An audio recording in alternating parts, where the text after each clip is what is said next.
What's up, everybody? This is Terminator Juice, and welcome to another Juice Opinions. This one's going to be a short form, rapid fire.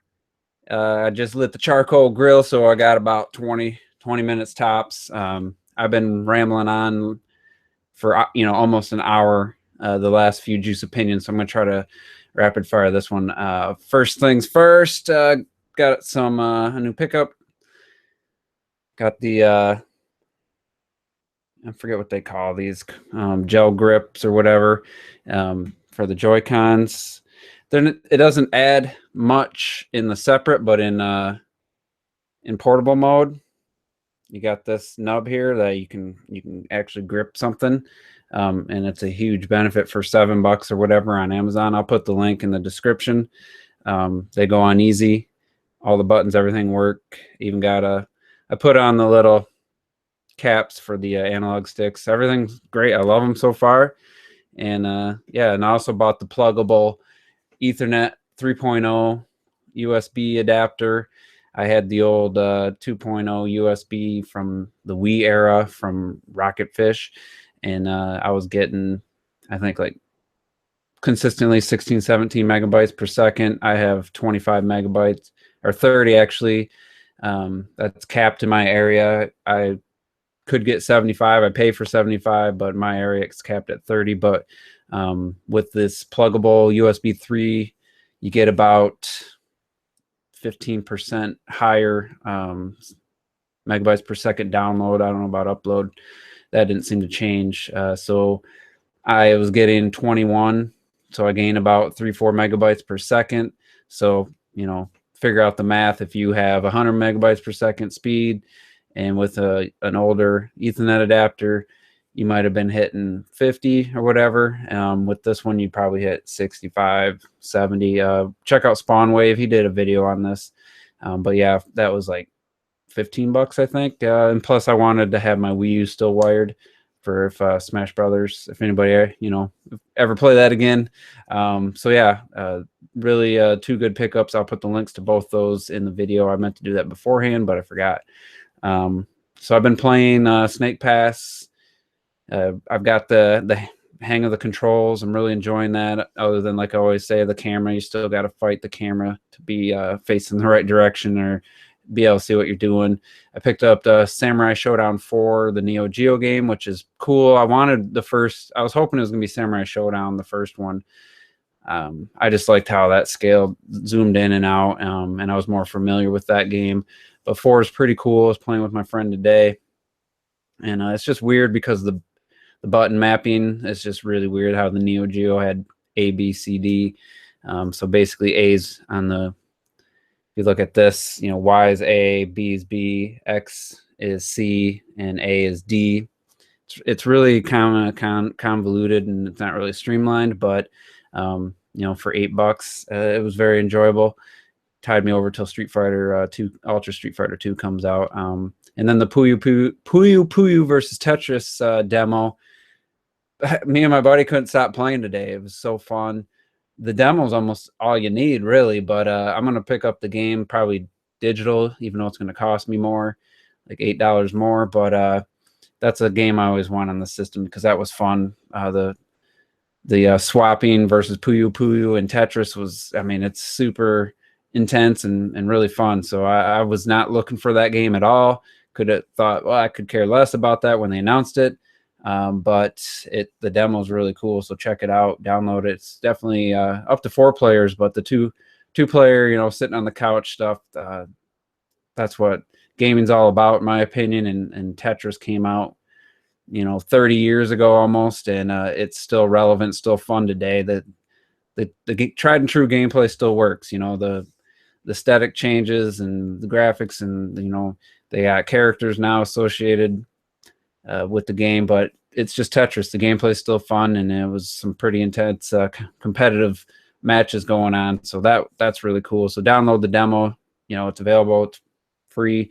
Takes up hardly any space, and I'm definitely going to buy the game now. So, all right, let's get on to the main topic, and that is 5 ways that I feel the Wii U is better than the Switch. And this is as of today, April, what is it, 16? or 15, 2012 or 17. Mixing all these numbers up. You know, as of right now, obviously a few things can change, other things can't.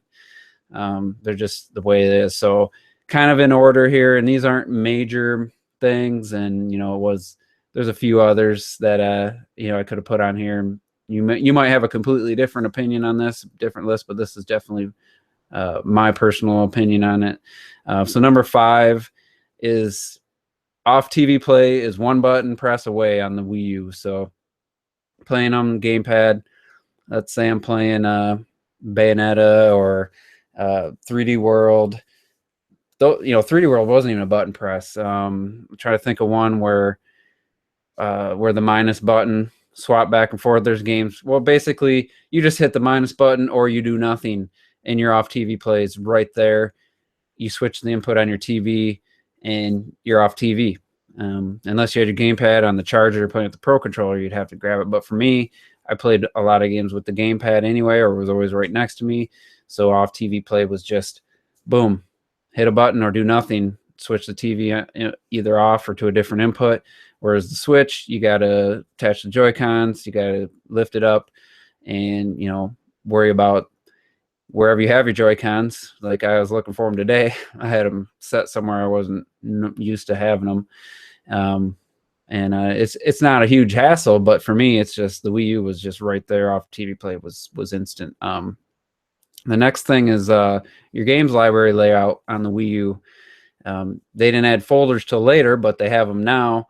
And even then, you still have, I think, 4 rows across, maybe 5, and then 3 or 4 down. If I had my gamepad sitting here, I could turn it on. But when the Switch, I guess when you get more than 10 games on your recent played, then something changes or creates a folder.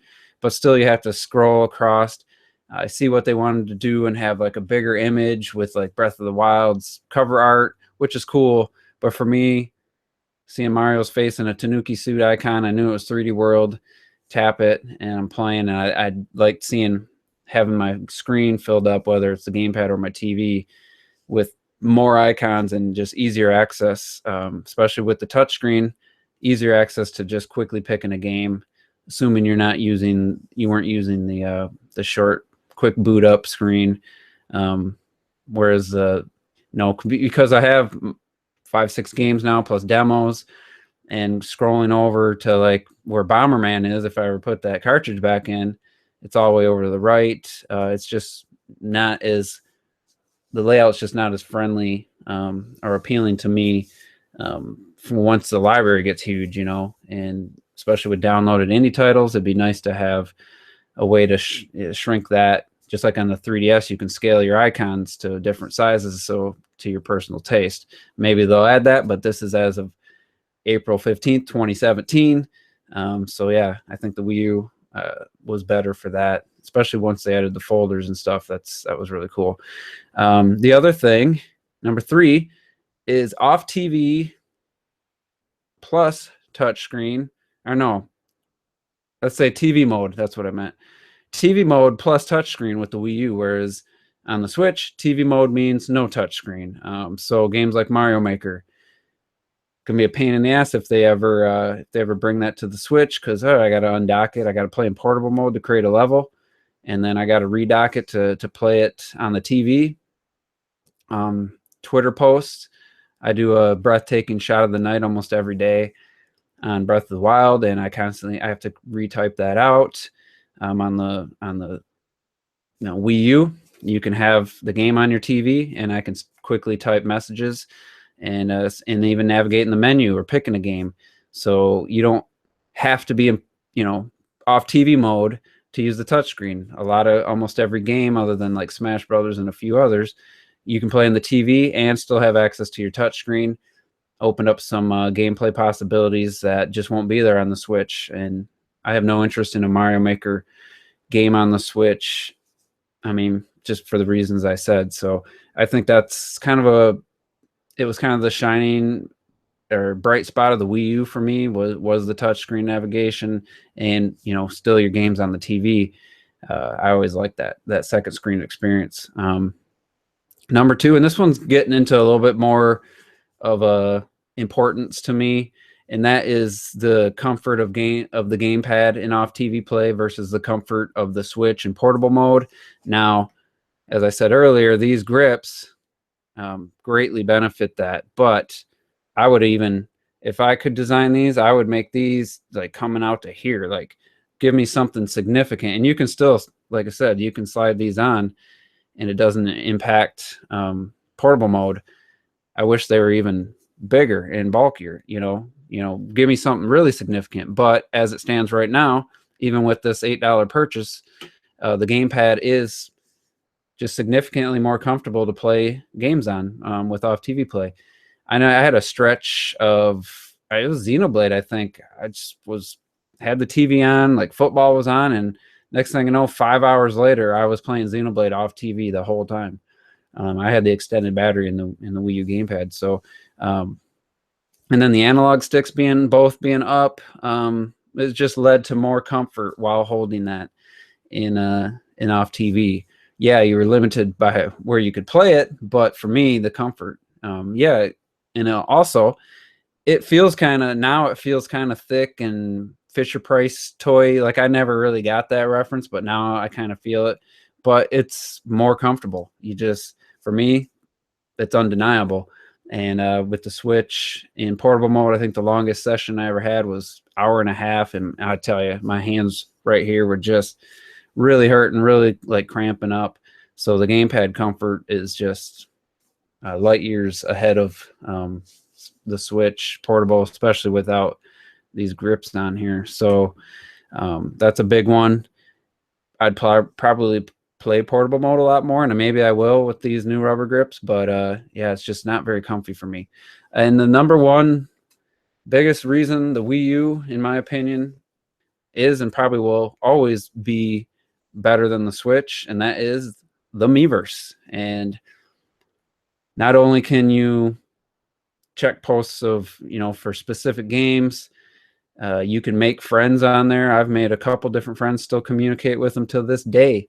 The messaging system was slow, didn't have on-screen notifications, so you had to go to the Miiverse on your Wii U to actually see if you had a message, but you could send messages. You could make friends. You could see, hey, this person has a cool post.